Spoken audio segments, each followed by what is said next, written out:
My name is Nathan Landolt. I own and operate Error Records, which is currently a record label but transitioning into an all-ages music venue and record store. So it started as just myself releasing my own band's material, and then I also helped some friends release their CDs, and then I had a lot of fun doing it, so I decided to go ahead and put out other band stuff, and it just slowly transitioned into almost like another job. And that's basically all it is now, is I just release music and sell it online, and that's it.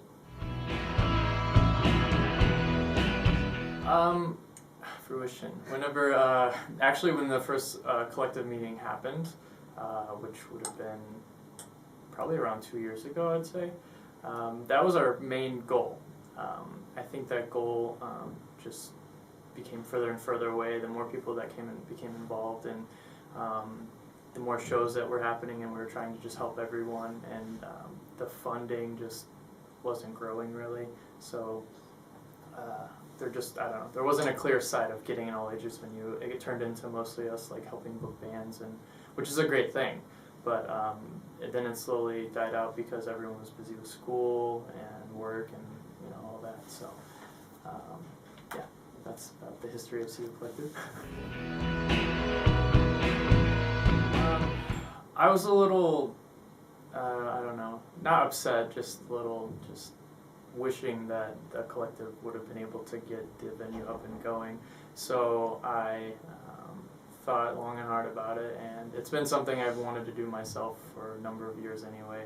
So I went back and looked at the space that we considered renting before, and it just all fell into place. So as the ball kept rolling, I decided to just keep going with it, and it's turned into what it is. So.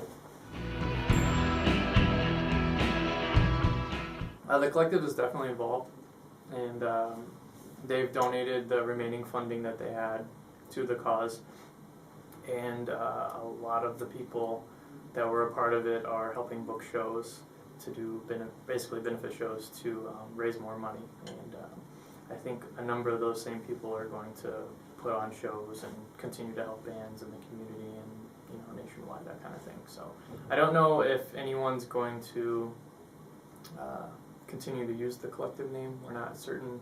The website's down and all those kind of things. So it's something that might be worked out so that we have just more of a community like type booking sanction or something. So. Well, like I said, I went back to look at it, which meant that I had noticed it for rent in the past, and it used to be the old board boutique skate shop, and I really liked the space when it was that, and from there I just went back and I called the broker and I went and looked at it, and that's basically it. Yeah, I'm excited. I think the flow of it just works really nicely for the two spaces.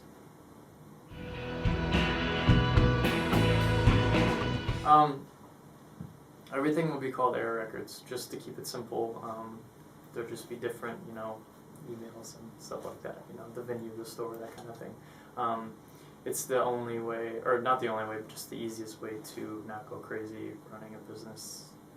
Just with different names and different insurances and licenses and permits and stuff like that. So it'll all be called Error Records.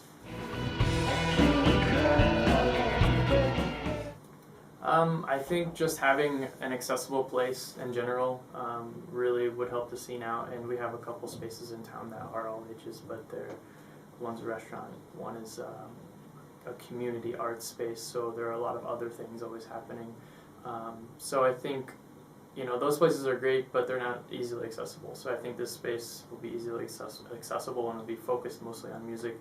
So I think that'll just bring a lot more just out-of-town bands, just awareness of the area. There will be a physical, actual venue for people to put a name to, instead of just coming to Champaign or Urbana to play. They'll be coming to a space, That's all I have on that. Yeah, to elaborate on that, I guess, there are plenty of bars, there are plenty of house and loft shows and those type of things, but typically alcohol is involved, and so it'll also be more of a safe haven for people, that aren't into those things, or maybe parents that don't let their kids go out to shows just because they know what is associated with it. It'll just be, you know, more of an outlet for people to hang out and just, you know, not do bad things. I think there are a lot of college students too that move here, you know, right off the bat, don't know anyone, don't know anything to do, and not everyone's going to want to go to a show, but the people that are coming from other music communities, I always get asked, you know, or I see on, you know, line.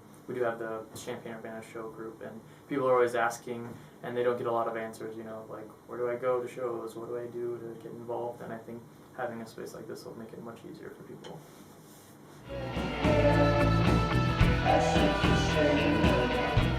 I would like to see both occur. I know other scenes that I've been a part of, that's been, you know, kind of what it is. I've also, you know, seen where only touring bands come through and no local bands really have opportunities to perform with bigger acts and stuff.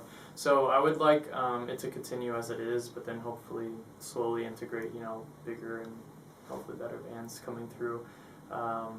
I don't think it'll be a space to where, you know, very, very large bands can play, but just maybe, you know, bands on their way up type of thing, you know. So I think hopefully it can integrate all that and just help the scene grow.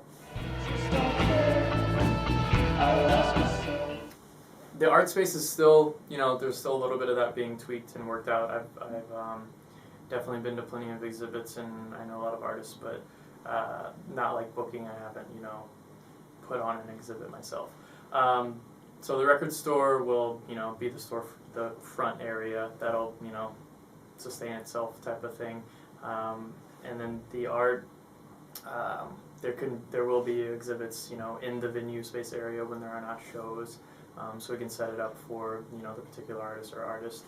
And then I would also like to integrate art within the record store throughout, you know, the duration of the space existing. So say someone has an exhibit, then there can, you know, their art can, some of it can be shown in the record store, you know, for a month or a few weeks or whatever. So that's the goal for that. Well, yeah, it'll function as a normal full-on record store. I will focus on my own releases, obviously, and local artists and, you know, other local labels. I would like to definitely have a section set up for that, so people know that they can come and look for stuff there. But also, I mean, I do run an online store currently, and I have, you know, what a typical record store would carry. I don't think I'm going to focus much on used records unless if it's just great finds and I can't resist. But I like to focus on, you know, new vinyl and tapes and all that. Yeah, I think that's explains it. Yes, I'm actually one little step away from getting the lease officially signed. It's already been sent to me, but I've been making sure I have all my, you know, all my ducks in a row before I go ahead and sign my life away. But yeah, so I will hopefully have the keys for the space within the next week or so, and then from there I will be able to start any renovations and, you know, clean up that kind of stuff.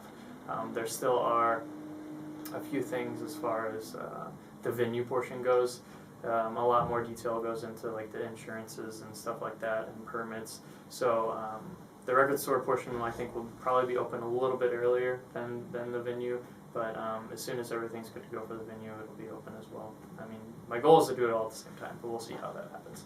I would say still sometime March, the venue can be open. Worst case, April, which isn't, you know, too bad.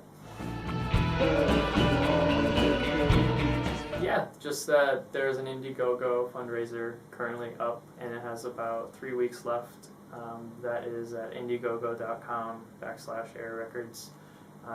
Any donations go towards the venue space, not the record store portion, and it goes to stuff just like remodeling, you know, insurances, all the startup fee stuff, and you get cool stuff for it if you donate. If you can't, you know, tell somebody else about it, and it's greatly appreciated. And this vegan deep dish that my girlfriend and I made is awesome, by the way. If you want a recipe, let me know.